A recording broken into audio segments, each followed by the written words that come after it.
Hi guys, welcome back to Archana creative channel. ಇವತ್ತಿನ ವಿಡಿಯೋದಲ್ಲಿ ನಾನು ಶೇವ್ ಭಾಜಿ ಯಾವ ರೀತಿ ಮಾಡೋದಂತ ತೋರಿಸ್ತಾ ಇದ್ದೀನಿ. ಬನ್ನಿ ವಿಡಿಯೋವನ್ನು ಸ್ಟಾರ್ಟ್ ಮಾಡೋಣ. ಸ್ಟಾರ್ಟ್ ಮಾಡೋಕ್ಕಿಂತ ಮುಂಚೆ ಇನ್ನೂ ನನ್ನ ಚಾನಲ್ಗೆ ಸಬ್ಸ್ಕ್ರೈಬ್ ಮಾಡದಿದ್ದರೆ ಪ್ಲೀಸ್ ಸಬ್ಸ್ಕ್ರೈಬ್ ಮಾಡಿ, ಅದರ ಪಕ್ಕದಲ್ಲಿರುವ ಬೆಲ್ ಬಟನನ್ನು ಕ್ಲಿಕ್ ಮಾಡಿ. ಹೀಗೆ ಮಾಡೋದ್ರಿಂದ ನಾನು ಅಪ್ಲೋಡ್ ಮಾಡುವ ವಿಡಿಯೋಗಳ ನೋಟಿಫಿಕೇಷನ್ ನಿಮಗೆ ಬರುತ್ತೆ. ಆ ತಕ್ಷಣವೇ ನೀವು ವಿಡಿಯೋವನ್ನು ನೋಡಬಹುದು. ನಾನು ಒಂದು ಪಾತ್ರೆಯನ್ನು ಬಿಸಿ ಮಾಡಿಕೊಂಡಿದ್ದೀನಿ. ಅದರಲ್ಲಿ ಒಣ ಕೊಬ್ಬರಿಯನ್ನು ತೆಗೆದುಕೊಂಡಿದ್ದೀನಿ. ಒಣ ಕೊಬ್ಬರಿ ಕಪ್ಪು ಆಗುವವರೆಗೆ ನಾವು ಹುರಿದುಕೊಳ್ಳಬೇಕು.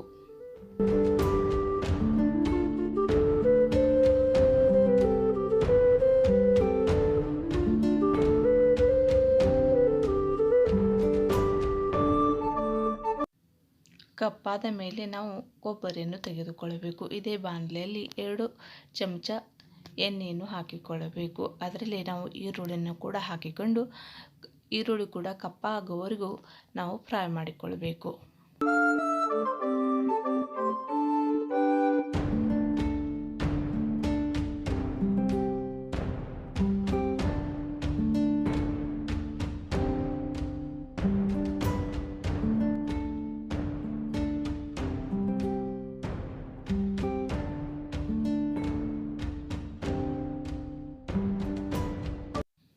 ಈಗ ಈರುಳ್ಳಿ ಕೂಡ ಫ್ರೈ ಆಗಿದೆ. ಇದನ್ನು ಕೂಡ ಒಂದು ಮಿಕ್ಸರ್ ಜಾರಿಗೆ ಹಾಕಿಕೊಳ್ಳುತ್ತೀನಿ.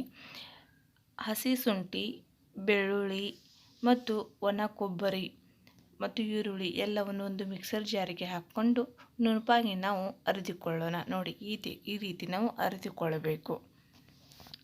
ಈಗ ರೆಡಿಯಾಗಿದೆ. ನಾನು ಇನ್ನು ಪಾತ್ರೆಯನ್ನು ಬಿಸಿ ಮಾಡಿಕೊಂಡು ಅದರಲ್ಲಿ 2 ರಿಂದ 3 ಸ್ಪೂನಷ್ಟು ಎಣ್ಣೆಯನ್ನು ಹಾಕಿಕೊಂಡು ಅದರಲ್ಲಿ ಒಗ್ಗರಣೆಗಾಗಿ ಸಾಸಿವೆ, ಜೀರಿಗೆ, ಎಳ್ಳು ಮತ್ತು ಕರಿಬೇವು ಸೊಪ್ಪನ್ನು ಕೂಡ ಹಾಕಿಕೊಳ್ತೀನಿ. ಅದರಲ್ಲಿ ನಾನು ಹಿಂಗ್ ಪೌಡರ್, ಅರಿಶಿನ ಪೌಡರ್ ಕೂಡ ಹಾಕಿಕೊಳ್ತೀನಿ. ಹಾಗೆ ನಾವು ಮಿಕ್ಸರ್ ಮಾಡಿಕೊಂಡಿರೋದು ಕೂಡ ಇದರಲ್ಲಿ ಹಾಕಿಕೊಳ್ಳೋಣ.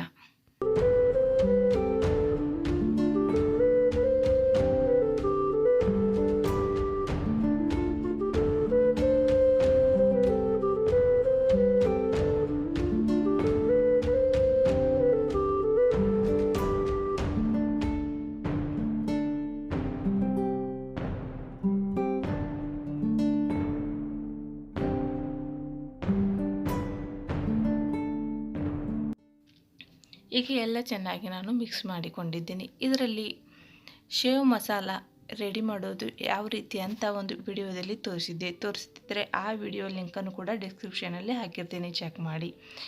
ಇದನ್ನು ನಾನು 2 ರಿಂದ 3 ಸ್ಪೂನಷ್ಟು ಇದರಲ್ಲಿ ಹಾಕ್ತಾ ಇದ್ದೀನಿ. ಈ ಮಸಾಲೆಯನ್ನು ನಾವು ಚಿಕನ್ನಿಗಾಗಿ ಯಾವುದೇ ಮಸಾಲೆ ರೈಸ್ ಮಾಡೋದಾಗಲಿ ಈ ಮಸಾಲೆಯನ್ನು ಯೂಸ್ ಮಾಡಿದರೆ ಇದರಿಂದ ಟೇಸ್ಟ್ ತುಂಬ ಚೆನ್ನಾಗಿ ಬರುತ್ತೆ.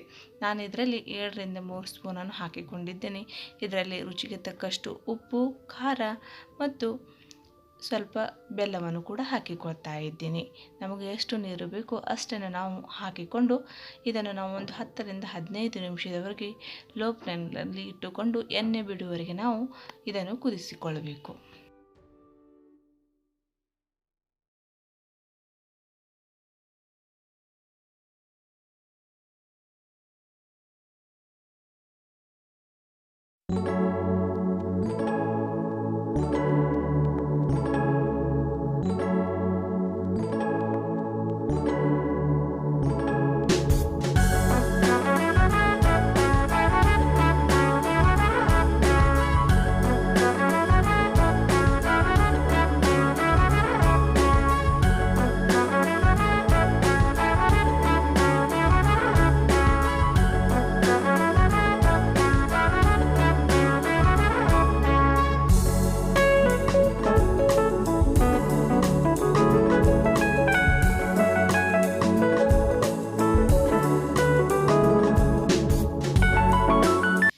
ಶೇವ್ ಭಾಜಿಗೆ ಬೇಕಾಗಿರುವ ಸಾರು ಈಗ ರೆಡಿಯಾಗಿದೆ. ಇದನ್ನು ನಾನು ಒಂದು ಮುಚ್ಚಳದಿಂದ ಮುಚ್ಚಿ ಇಟ್ಬಿಡ್ತೀನಿ.